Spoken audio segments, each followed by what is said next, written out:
Hello and welcome to my channel. Thank you so much for being here today. I want to talk today about an energy that has been on my mind for quite some time. It relates to this story of Sophia, or at least that's the way the energy is explained here. I have always felt that there's something much deeper going on beneath the surface. That the story, as with many narratives and stories that I hear here, there's a lot missing, and these seem to be simplified narratives to be able to wrap our mind around things that perhaps we cannot understand, perhaps we don't have access to the underlying energies. It's not quite clear why these things happen, but it's come up quite a bit lately. And so this energy to me really relates to source creation. But it's not about the act of creation itself as much as how the energy of creation has been distorted. And then as we come into this earth realm, looking at what I'm actually hearing is division of labor. But the splitting of these principles between the masculine and feminine energies, and how this ultimately has created warring, and not just between the sexes or genders, because of course when we have an energetic geometry, the way that it plays out in the physical can be much different. And not only that, there will be many different ranges of energy which use that underlying architecture. So, we can say, okay, this is kind of the reason for, if we talk about the splitting of the principles or the separation, and what it really is in this sense, and I'm already starting to get into the energy here, but it's a separation from consciousness. But how this can lead to many different things, such as what we see as patriarchy. It's how it plays out in the physical. It's not actually the suppression of feminine energy by masculine energy. That's part of the narrative that I believe is untrue. The breakdown of relationship, which is, many times we see, well, it's the difference between feminine and masculine ways of communicating and the way the brain works and things like this. Again, I don't actually think that's what's happening. I think there is an underlying energetic, and that's what we're going to look at today. So there's a couple of different parts that want to come through with this as well, because what I'm feeling is, okay, we're talking about source creation energy, and how is source creation energy here distorted in a way that we can use to understand how to unravel this in our own reality. But what happens is when something becomes distorted, there are like these offshoots that occur, right? And one of them does seem to be this, what I have always referred to kind of as this dark mother energy, right? And the way that I start to see it is that, I suppose we can call this a grid or a matrix, but there's an energy. This is not an energy, this is a system that was created to either hold energies or to use energies in order to serve some sort of purpose. And what really starts to come up is the sense that it is a feminine range, a feminine, let's say, consciousness that has become enmeshed in this, let's say, the matrix, right? So there was a separation at some point, and a splitting, and we'll get to that. But what we are seeing, the end result of it, is probably what we would say we experience here in terms of being on a prison planet, because there is a capturing, an enmeshment of feminine consciousness, where the feminine consciousness is not actually free to move, observe, exist in its true range. what this really feels like is this energy itself has been pulled down into this grid, which starts to create almost these electrical,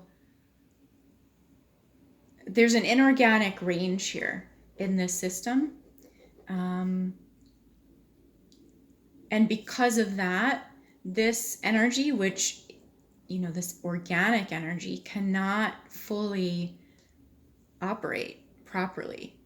So it means, let's say, perhaps if our energy current is not flowing in the way that it's supposed to, right? It's not doing the job it's supposed to, how this can play out in the physical, in a human form. We're not hearing messages properly. We're filtering messages. We're not able to process energy fully in our body. We're having reactions that perhaps, if others were observing us from the outside, they would say, this doesn't make sense. How are you coming to these conclusions? How are you getting here to this information? So there's this sense of things shorting out, things not flowing properly, the sense that there are breaks in the flow of energy. So there's fragmentation and splitting out. And what this really starts to remind me of, I can even start to feel it in my own body, is when the nervous system is not working properly. There's a sense of overheating, depleted of the proper nutrients, the proper electrolytes, the proper base chemicals that are required to run this organic tone. And again, that plays out in many different ways. This can play out in physical ailments. Of course, if our nervous system isn't working properly, that's just what's going to happen anyway. But in physical human communication, because all of that has to be processed through the body, through the brain. People tend to think the brain operates on its own, and yet it is a part of the nervous system as well. So this energy here, I feel this as a swelling, as a tightness, as an imbalance in the upper heart range here. So it really feels like the top of the chest, a lot of pressure and tension here. And as I feel into that, I'm called to what feels like the left side of the neck here. So right at the base of the skull, the base of the brain here. But I can feel this kind of into the nerves. And I was seeing this through a session I did, where it feels like this nerve bundle, let's say, is being strangled. And it starts to look very much like an alien kind of, it's something that's not natural to the human body, to the energy field. It's something external.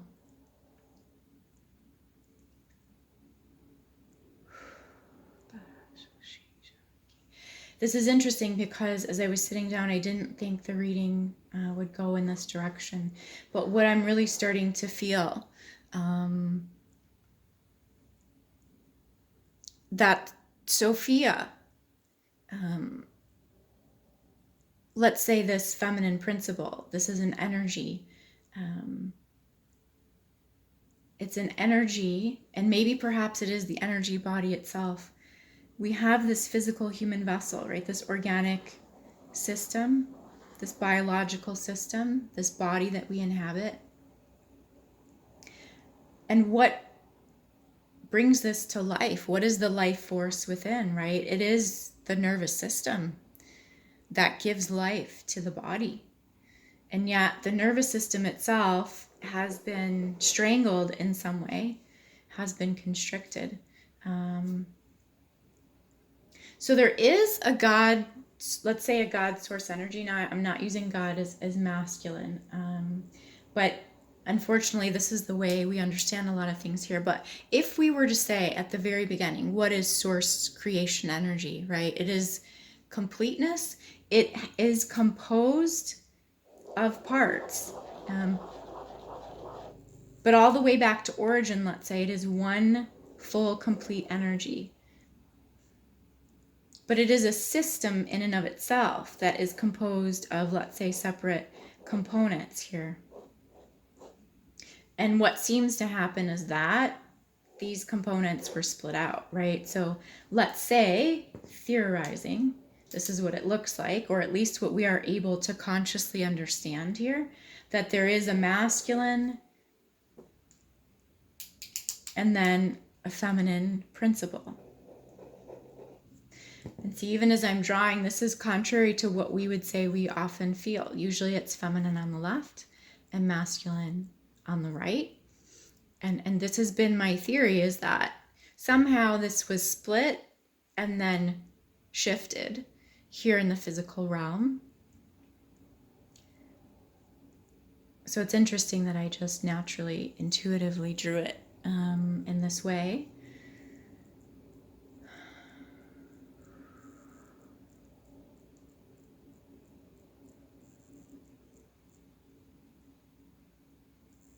But this is interesting because as I feel into this energy, there's something about this that does not at all feel the way we would try to understand this. If we were saying a masculine energy and a feminine energy, we would think these are of the same levels, right? Let's just say, as an example, again, we all embody all of these principles, but let's say we were saying, okay, masculine represents a man and feminine represents a woman. Normally, when we think this way, we would say, okay, it's a man and a woman of the same hierarchy, right? The same, it's not a mother and a daughter. And yet, the way that this energy feels with this masculine range is that this is a father energy and this is a daughter energy. Which seems to suggest that this particular energy somehow emanated from this. Right? If we think about a cell, an individual cell, when an individual cell splits, right, it isn't, right, as we start to see the cell like splitting here, it isn't that we get one large cell and then a smaller cell, right? They split evenly. And what was originally the parent cell, we don't necessarily know, I suppose, if we're looking at it. And yet this energy seems to imply that this was somehow in here, right?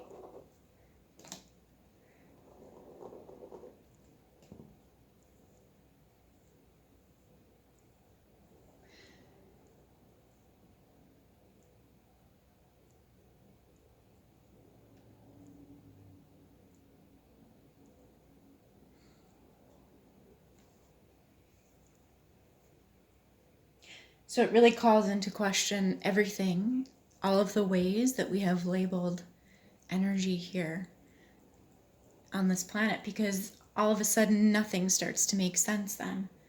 We're so used to saying a masculine and a feminine energy work together, and yet we've never considered that one is perhaps more mature than the other.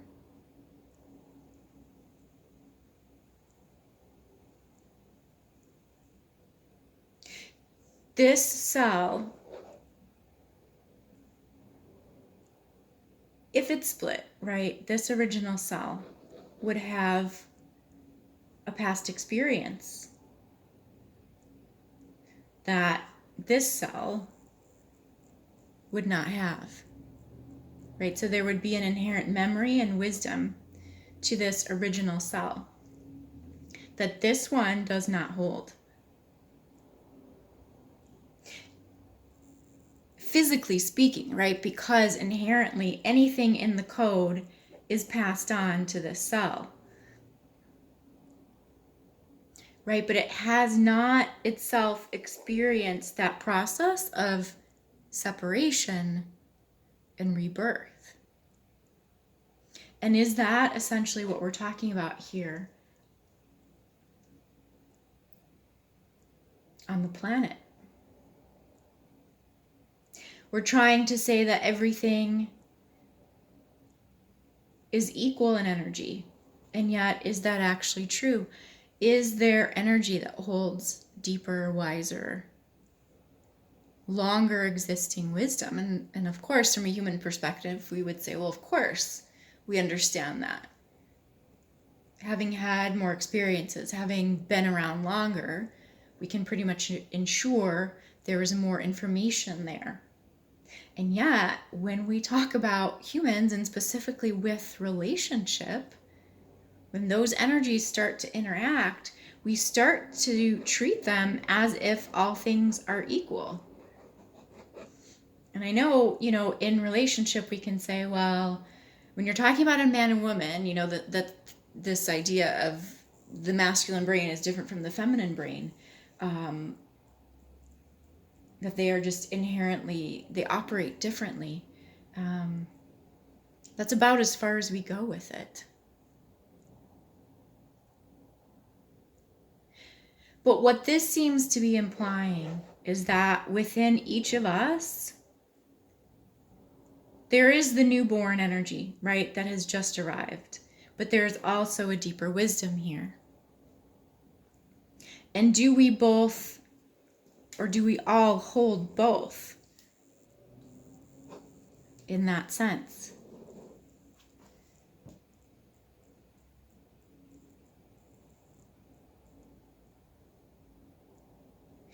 And is this the base?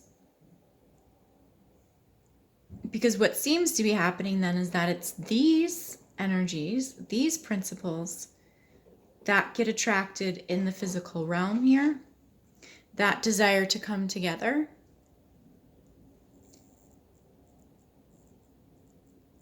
Because the image that I get is like a child arriving at a carnival. They see all the rides and the games and the stuffed animals, and they just suddenly forget they're with their parents and they run because all they want to do is experience, and they're excited. And is this not really the human experience itself, right? To experience things in the physical form.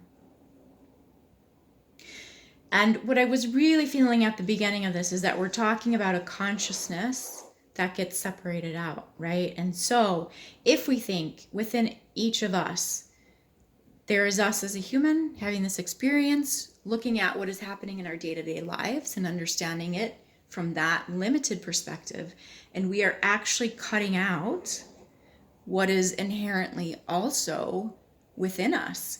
That is our wisdom. That would be the father tone.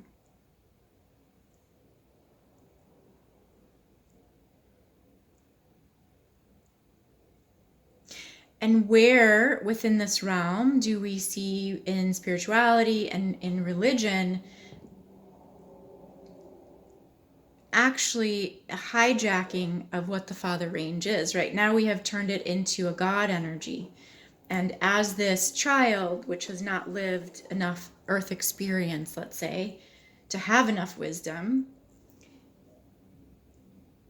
we are told we have to go to this in order to find right principle, right order, to know how to live in this realm. So what's happening is that our natural wisdom seems to have been captured, right? Here. I would even say that's what this is here.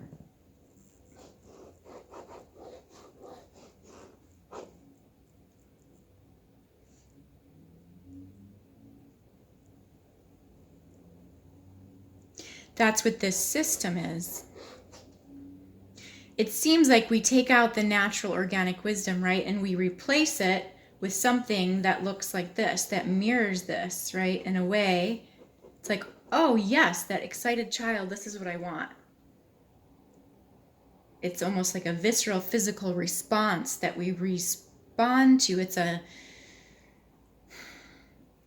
response that we then respond to through the human. It's a response within the body that then we respond to through the human mind to interact with.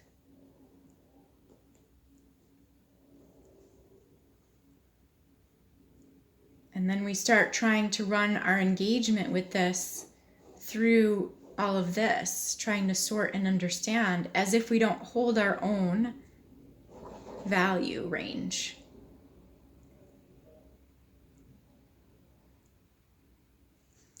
Okay, I'm going to continue this in the extended video. If this is where we part ways, thank you so much for tuning in. I hope this was helpful in some way. I'm going to keep going on exploring this, though. I hope you have a wonderful, wonderful rest of your day. Take good care.